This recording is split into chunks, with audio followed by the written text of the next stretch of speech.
Sa ibang balita ay pinag-utos si Ombudsman Conchita Carpio Morales ang pagsasagawa ng fact-finding investigation kay Senadora Laila De Lima. Ito'y kaugnay sa umano'y pagkakasangkot ni De Lima sa kalakalan ng ilegal na droga sa New Bilibid Prison. Ayon kay Morales, mayroon na silang ilang impormasyon at binibigyan na nila ito ng due course sa pamamagitan ng investigasyon. Anya naturang investigasyon ay bunsod na rin ng reklamo ni Albuera Police Chief Jovi Espinido kaugnay sa pagtanggap umano ni De Lima ng payola mula sa suspected drug lord na si Kerwin Espinosa. Matatandaang sinabi ni Morales na wala siyang balak magsimula ng sariling investigasyon na nakabase lamang sa pakiwari ng mga ahensya at kailangan muna anya magkaroon ng matibay na impormasyon laban sa senadora bago nila ito gawin. Here at home, Senator Laila De Lima welcomes the Office of the Ombudsman's investigation on her alleged involvement in the illegal drug trade. Ombudsman Conchita Carpio Morales announced they are conducting a fact-finding investigation based on a case filed against the senator. De Lima is facing allegations of receiving money from big-time drug trader Kerwin Espinosa. De Lima earlier denied her involvement but is open to the investigation in hopes of clearing her record of any wrongdoing. In a statement, De Lima said the Ombudsman's decision to start the investigation is only expected. She says the investigation is a constitutional mandate of the Ombudsman and that she expects no less from the office. She adds Ombudsman Morales has proven her competence, impartiality and capability in making public officials accountable to the public. Bago pumasok yung 2015, nagkakalabuan na kami ni Ma'am. Kesyo hindi na daw kami masaya sa pagsasama namin. Lagi kasing bangayan at laging nag-aaway kami.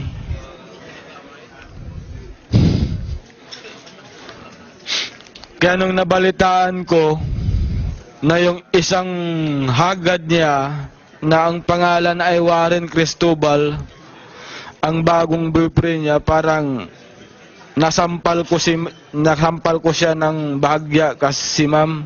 Sabi ko, ubusin mo yata kaming mga security mo.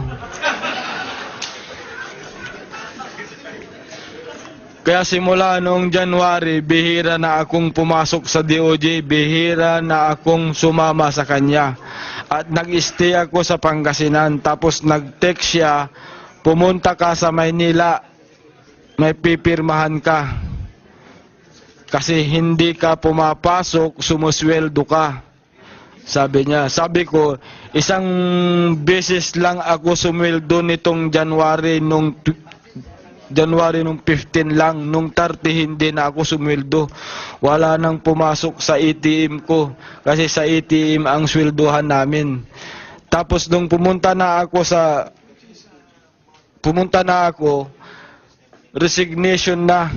Sabi ko kay Ma'am, pinagre-resign muna ako na parang nagpapalipas lang ako ng sama ng loob sa Pangasinan. Nakakahiya kasi, sabi niya. At saka tama na rin ito para iwas gulo. Okay, para wala namang talagang gulo, ayaw ko ng gulo, sabi ko. Pinirmahan ko yung resignation letter, mga katapusan ng February 2015. Kung baga, pinwirsan niya akong mag-resign. Meron po kaming relasyon ni dating Secretary Laila De Lima na tumagal ng 7 taon. Nagsimula po ito noong ako ay nagtatrabaho sa kanya bilang driver bodyguard sa kanyang law firm noong 2007. Bago pumasok yung 2015, nagkakalabuan na kami ni Ma'am. Kesyo hindi na daw kami masaya sa pagsasama namin. Lagi kasing bangayan at laging nag-aaway kami.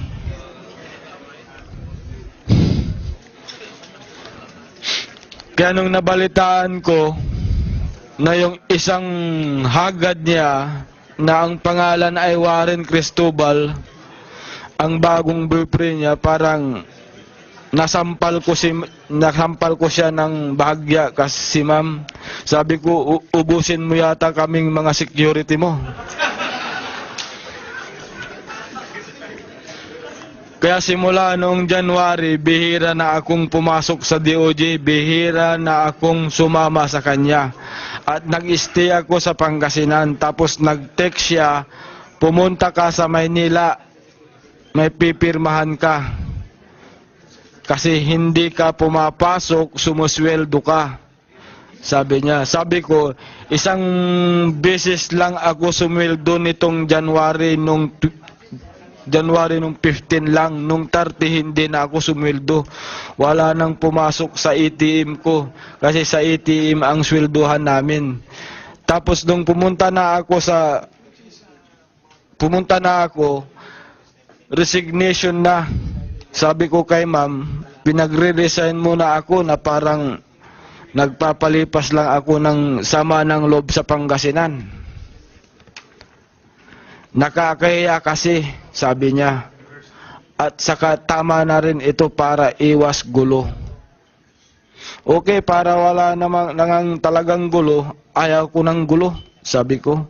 Pinirmahan ko yung resignation letter, mga katapusan ng February 2015. Kung baga, pinwirsan niya akong mag-resign. Si Jonel Sanchez po, nakilala ko dahil close-in security din siya ni ma'am. Hindi ko po kilala si Rodolfo Magleo, si Alberto Asinas Durano,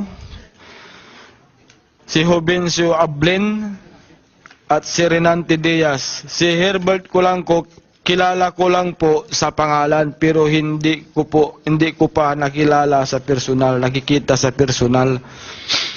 Tungkol naman po sa bahay sa Pangasinan, na regalo daw ni ma'am, ang totoo ay noong 2007, humingi ako kay ma'am ng 120,000 pambili ng lupa sa pagtayo ng bahay nasa 800,000 ang nanggaling sa ipon ko at yung 2 million galing kay ma'am. Si Kerwin Espinosa, hindi ko nga alam na drug lord nung nag-aabutan kami. Ang alam ko doon, engineer siya. Kaya sabi ko, ito siguro yung engineer na sinasabi ni ma'am. Pero ang sabi ni ma'am, may nagbibigay pa nga ng Starex sa kanya, isang engineer daw. Sabi ko sa kanya, bago na naman yung sasakyan ninyo.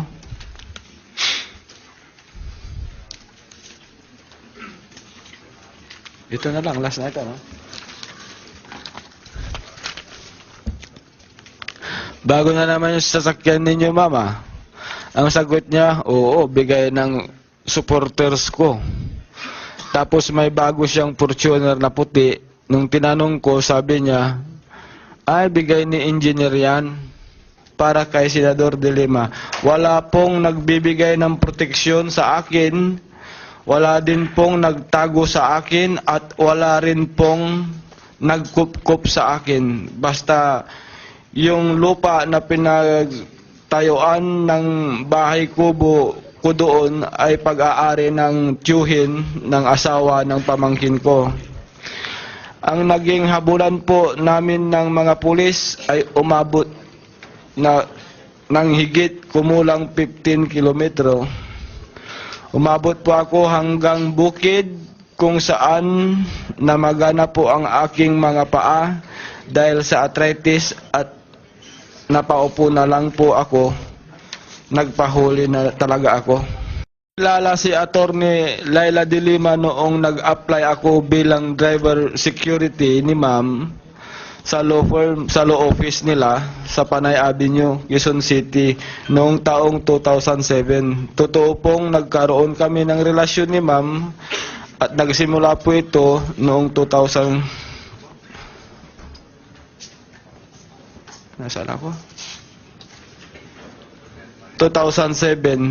Mga 2 to 3 months po pa lang ako sa law firm niya, alam po ng pangalawang anak ni ma'am ang aming relasyon. Alam din po ni ma'am na may asawa po ako ng mga panahong iyon. Kasal na po ako since 1991. Noon ako ay nag-apply bilang driver security ni ma'am sa kanyang law firm.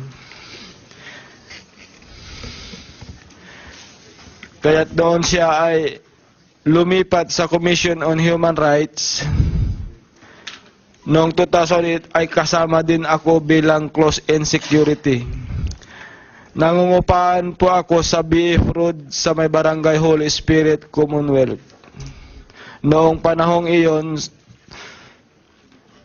samantalang si ma'am ay sa Timog pa nakatira. Noong nasa Commonwealth po ako, nagpupunta-punta na rin siya sa tinitirahan ko, pero madalang lang, tuwing Sunday lang po. Sa Department of Justice, ako rin po ang naging close in security ni Secretary de Lima mula taong 2010. Noong nagsimula na si Senadora de Lima sa DOJ at lumipat na rin na siya ng tirahan sa Parañaque, ay nagsimula na po kaming magsama. Meron po akong natanggap na pera mula kay Kerwin Espinosa para kay Secretary de Lima, mga 5 times po. Ang perang ibinibigay sa inaabot sa akin, nasa paper bag na maliit, hindi ko po binibilang at hindi rin po sinasabi ni Kerwin kung magkano yon. Basta ito na yung pera kay ma'am. Siya mismo ang nag-aabot sa akin, kinukuha ko, inilalagay ko sa harap ng upuan ng sasakyan. Hindi ko po alam kung magkano yung laman nung binibigay sa akin na paper bag, kasi hindi ko lang po sinilip, sinalat ko lang.